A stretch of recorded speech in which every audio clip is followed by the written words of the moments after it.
So hello, और आगे start करते हैं क्लास 12 का इलेक्ट्रिक करंट का पार्ट नंबर 5।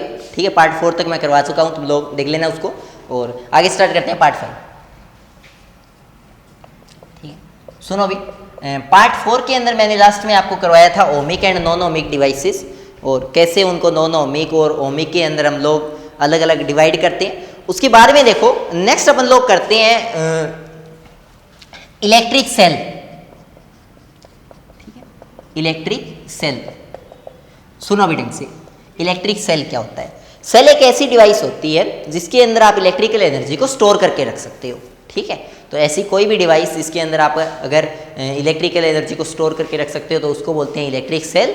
कई इलेक्ट्रिक सेल ऐसे होते हैं जिनको आप एक बार यूज लेने के बाद उनको चार्ज नहीं कर सकते। कई सेल ऐसे होते हैं जिनको आप बार बार रिचार्ज कर सकते हो। ठीक है, और इतना देखो, ये तो 10th लेवल का है थोड़ा। 12th के अंदर आपका ये नहीं पूछेंगे कि कौन सा सेल कौन सा वगैरह, बट एक चीज़ आप ध्यान रखना। देखो, 2 सेल हम लोग बना सकते हैं अपनी लैब में। ठीक है, कैसे? अगर आप पानी लो, ठीक है, वाटर लो, और उसके अंदर एक साल्ट आता है मार्केट के अंदर NH4Cl, उस साल्ट को अगर आप डाल दो और फिर अगर उसके अंदर 2 वायर लगाओ आप, तो आपको 0.98 वोल्टेज मिल जाएगी, इतनी। ठीक है, तो ऐसे जो सेल बनता है उसको बोलते हैं लेक्लांसी सेल। लेक्लांसी सेल। ठीक है, ये काफ़ी सिंपल सेल है और बच्चे आराम से बना भी सकते हैं। पानी लो एक डब्बे में और उसके अंदर NH4Cl डालो, स्टीर करो और 2 वायर लगाओ, 2 इलेक्ट्रोड लगाओ और आपका सेल है वो रेडी। ठीक है, 2 इलेक्ट्रोड लगते हैं इसके अंदर, वायर नहीं डायरेक्टली लगा सकते, इलेक्ट्रोड लगते हैं 2। एक इलेक्ट्रोड लगता है आपका जिंक का, एक इलेक्ट्रोड लगता है आपका POP का। एनीवे, इतना नहीं पूछेंगे डिटेल में, बस ध्यान रखो। तो मैं बताऊँ आपको क्या पूछेंगे एग्जाम के अंदर। आपको सिर्फ ये पूछेंगे कि लेक्लांसी सेल का वोल्टेज कितना होता है, तो वो होता है 0.98 वोल्ट। ठीक है, ज़्यादा से ज़्यादा ये पूछ सकते हैं कि लेक्लांसी सेल है उसके अंदर कौन सा साल्ट यूज में आता है, तो NH4Cl। अब एक चीज़ और सुनो, एक सेल हम लैब के अंदर और बना सकते हैं। ये थोड़ा सा कॉम्प्लेक्स है ये सेल बनाना, लेकिन थोड़ा देखो आप, सुनो। ये मान लो कॉपर का एक, तांबे का एक जार है। ठीक है, एक डब्बा है तांबे का, और इस तांबे का डब्बा है, ये ऐसा कुछ है। ठीक है, होलो सिलेंडर जैसा ये डिब्बा। और ये देखो, अब ये तांबे का डिब्बा है तो हम डायरेक्टली इसके यहाँ से कनेक्शन कर सकते हैं, हमें कोई इलेक्ट्रोड की ज़रूरत ही नहीं है। ठीक है, सुनो, अब हम क्या करते हैं, ये जो तांबे का ये वाला पार्ट है, ये वाला डिब्बे का पार्ट है, इसके अंदर हम पानी के अंदर CuSO4 डाल के CuSO4 भर देते हैं। CuSO4 एक पाउडर होता है नीले कलर का, उसको आप डालो और ये यहाँ से आपका सेल तैयार हो जाएगा। अब सुनो, ये वाला जो आपका अंदर वाला पार्ट है, इसके अंदर आप डालो डाइल्यूट H2SO4।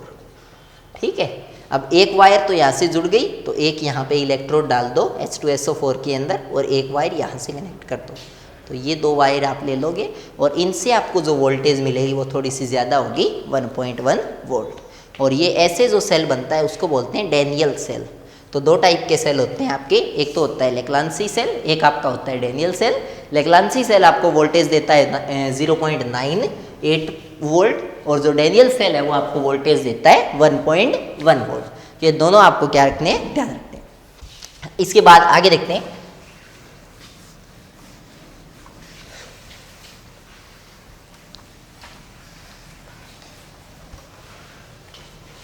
अब सुनो,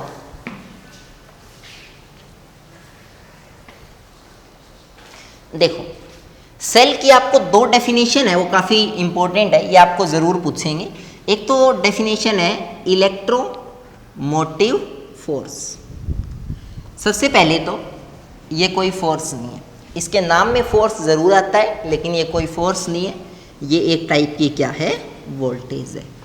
और एक और ध्यान रखो, एक आपका होता है टर्मिनल वोल्टेज। अब इसको ध्यान से सुनते हैं, क्या है ये, सुनो। अगर मैं आपको ये बताऊं,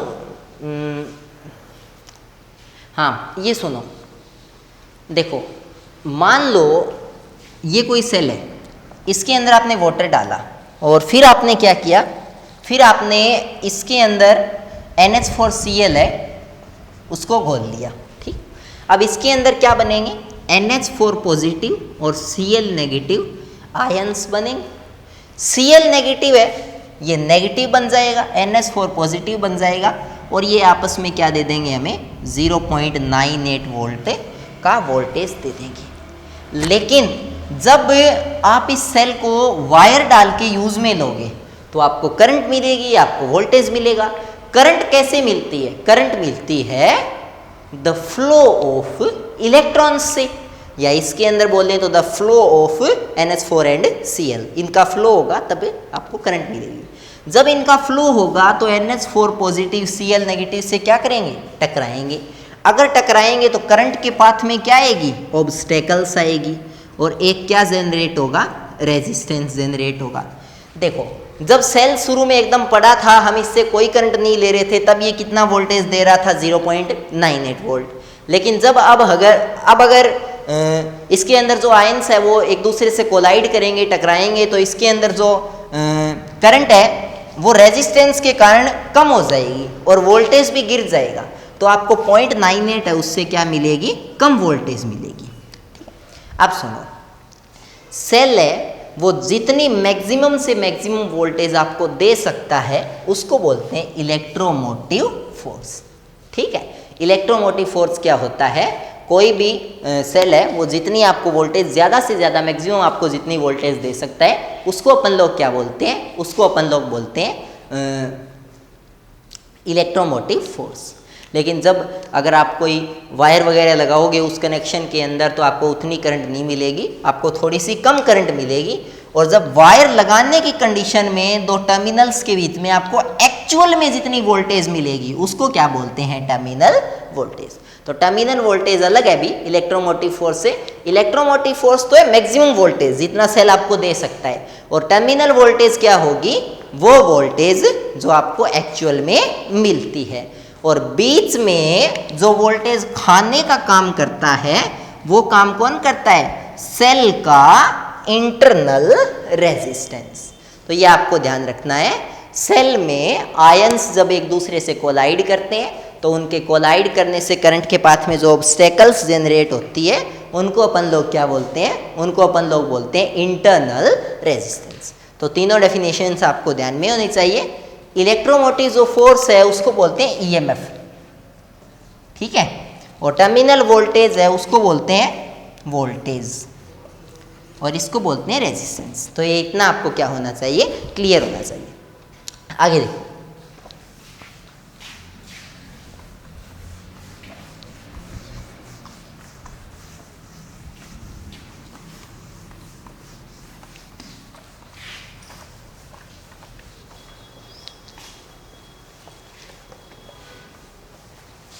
हाँ अब देखो, मान लो कोई सेल है वो आपको ज़्यादा से ज़्यादा कितनी वोल्टेज दे सकता है, इलेक्ट्रोमोटिव वोल्टेज E।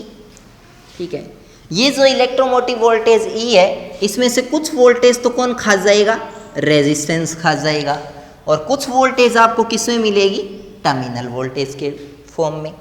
अब ये रेजिस्टेंस कितना वोल्टेज खाएगा, ये हम पढ़ के आए हैं, रेजिस्टेंस कितनी वोल्टेज खाता है, I इंटू में R। लेकिन ध्यान रखना, R तो हम जो बड़े वाला रेजिस्टेंस है उनके लिए डिनोट करते हैं। सेल का अगर खुद का कोई रेजिस्टेंस है तो उसको किससे डिनोट करते हैं, I स्मॉल और R से। तो E क्या जाएगा, V प्लस में I R। अब अगर आपसे कोई पूछ ले कि कोई भी सेल कितनी करंट देता है तो वो करंट देता है E माइनस V और अपॉन में R। तो ये आपको इतना ध्यान रखना है, ये I का फॉर्मूला होता है। ठीक है, अगर आपसे कोई पूछ ले कि R क्या होगा तो वो होगा E माइनस V और अपॉन में I। ठीक है, अब आपका I क्या होता है, हम पढ़ के आए हैं ओम के रूल से, V इज इक्वल टू क्या होता है, RI। तो I इज इक्वल टू क्या होता है, V अपॉन में R।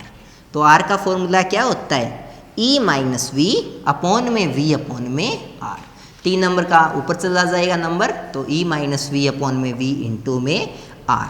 ये फॉर्मूला आपको अच्छे से ध्यान रखना है। इंटरनल रेजिस्टेंस का जो फॉर्मूला होता है एग्जैक्ट में, रियल में, वो होता है R is equal to E minus V upon में V इंटू में R। तो ये फॉर्मूला मोस्ट इंपॉर्टेंट है, काफ़ी बार एग्जाम में इस फॉर्मूला को पूछ चुके हैं और इसको बोलते हैं सेल का इंटरनल रेजिस्टेंस। क्लियर है? अभी कर लेना इसको अच्छे से, देख लेना। आगे देखो,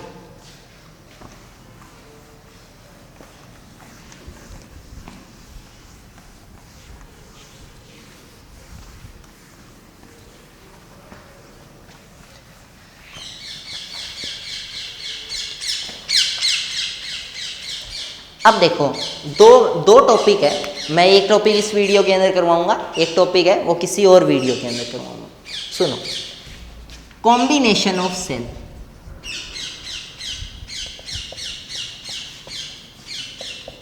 देखो सेल को आप दो टाइप से कंबाइन कर सकते हो। एक तो आप सेल को कंबाइन कर सकते हो सीरीज में, जैसे आपने रेजिस्टेंस को किया था, इसको बोलते हैं सीरीज कॉम्बिनेशन ऑफ सेल। ठीक है, अगर सेल को सीरीज कॉम्बिनेशन में कंबाइन करोगे तो कैसे करोगे आप ऐसे करोगे, ये पहला सेल, ये दूसरा सेल, ये तीसरा सेल, ये सारे सेल। ठीक है, ये पहले का इंटरनल रेजिस्टेंस, ये दूसरे का इंटरनल रेजिस्टेंस, और ये, ठीक है अभी दो ही ले लेते हैं। ठीक है, ये दूसरे का इंटरनल रेजिस्टेंस और इससे हमने किसी टीवी वगैरह को या किसी अपने को जो भी चीज़ चलानी है उस लोड रेजिस्टेंस या लोड को जोड़ दिया। तो ये सर्किट आपको क्लियर है? ठीक, आगे देखो।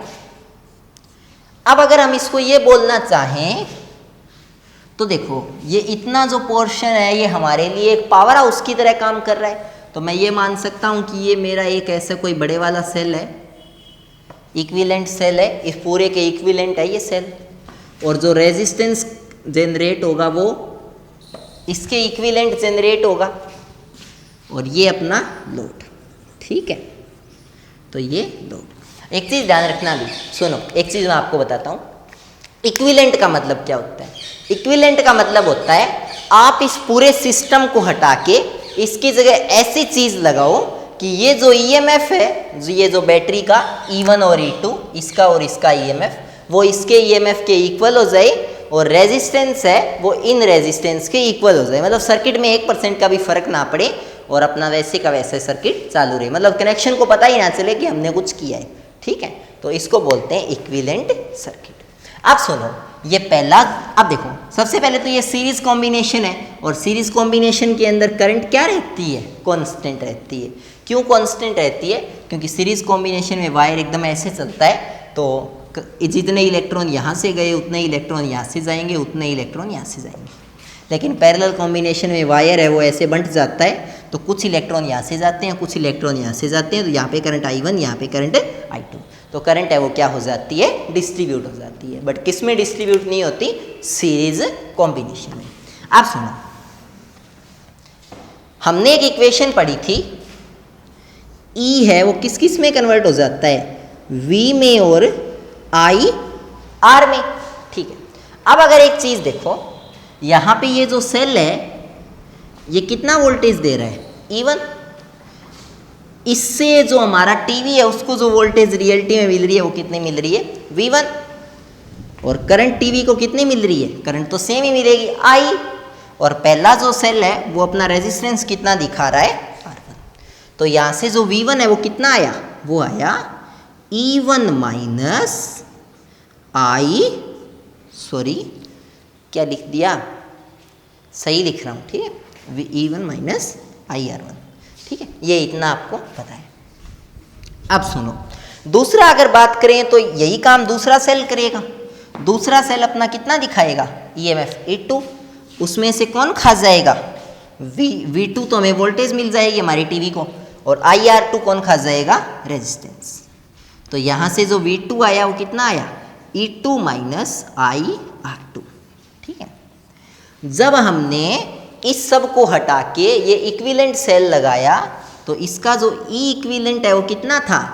V इक्विवेलेंट और प्लस में IR इक्विवेलेंट। ठीक है, अब एक चीज सुनो, आपको एक चीज पता है, आपका जो टीवी है उसको V1 वोल्टेज दी पहले सेल ने, V2 वोल्टेज दी दूसरे सेल ने, तो टोटल वोल्टेज उसको कितनी मिल गई, V1 प्लस में V2। अब अगर बात करें तो ये जो टोटल वोल्टेज मिली है, इक्विवेलेंट वोल्टेज आपके टीवी को इतनी मिली है, ठीक है। V इक्विवेलेंट किसके इक्वल है, यहाँ से देखो V इक्विवेलेंट है वो किसके इक्विवेलेंट है, किसके इक्वल है, E equivalent minus I R equivalent. तो रख दो V इक्विवेलेंट किसके इक्वल है, E equivalent minus I R equivalent. V1 की जगह क्या रख दो, E1 minus I R one, और V2 की जगह क्या रख दो, E2 minus I R to. अब सुनो, E equivalent minus I R equivalent बराबर E1 प्लस E2, और इस माइनस कॉमन ले लो, I भी कॉमन ले लो, R1 प्लस R2। अब देखो यहाँ कुछ E की फॉर्म का E इक्विवेलेंट है, यहाँ E की फॉर्म का क्या है, E1 प्लस में E2। तो इससे ये क्लियर हो गया कि जब दो सेल्स को अगर सीरीज में जोड़ते हैं तो उनका E इक्विवेलेंट क्या होता है, E1 प्लस में E2। दो से ज़्यादा होंगे तो प्लस में E3, E4, E5, En तक, ठीक है। I इसमें भी है, सॉरी माइनस इसमें भी है, माइनस इसमें भी है, I इसमें भी है, I इसमें भी है। तो जो R इक्विवेलेंट है वो किसके इक्वल होगा, R1 प्लस में R2, और अगर दो से ज़्यादा है तो R3, R4। तो ये रिजल्ट आपको डिराइव करना है यहाँ से, इतना निकाल के, और आगे आपको लिखना है फ्रॉम कंपैरिजन, और कंपैरिजन से आप बोलोगे result E equivalent is equal to E1 plus E2 plus dash dash dash En, R equivalent is equal to R1 plus R2 plus R3 plus dash dash dash Rn। तो ये result आपको अच्छे से पता होना चाहिए, और ये आपका कंप्लीट होता है कौन सा, सीरीज कॉम्बिनेशन। तो क्लियर है, अभी सीरीज कॉम्बिनेशन कर लोगे आराम से, ठीक है। तो सीरीज कॉम्बिनेशन है वो इस टाइप का होता है, ठीक है।